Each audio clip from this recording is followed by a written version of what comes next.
Isa, dalawa, tatlo, apat, lima, anim, pito, walo ang bumubuhat.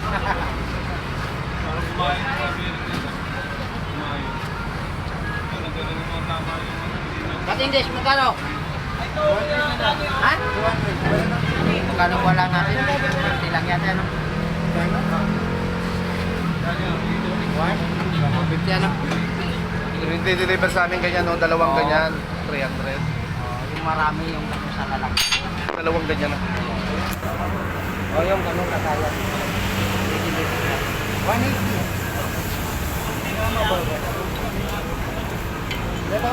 Wala bawas, boy! 250 yan. Ginawa ko 200 nga. Naging 150 na naman.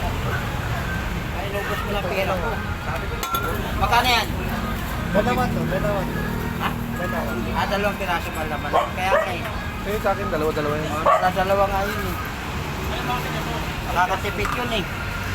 Pwede sa dalawa. Kung sa 180, 360.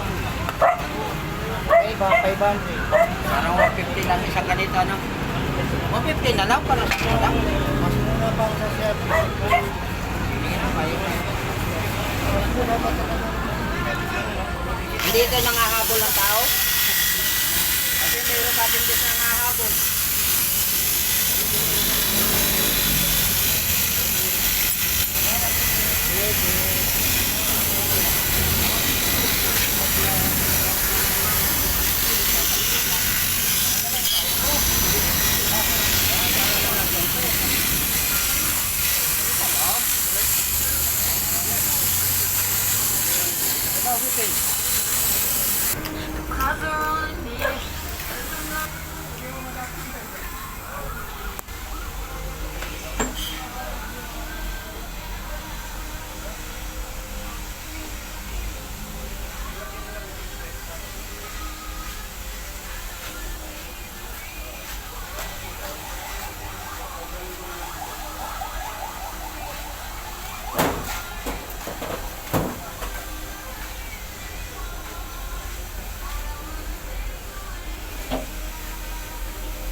Tres, binawas niyo yung kay Motek? Oo. Pero hindi ko ba binigay sa kanya yung ano? Yung Ah, tumawag, nag-ano.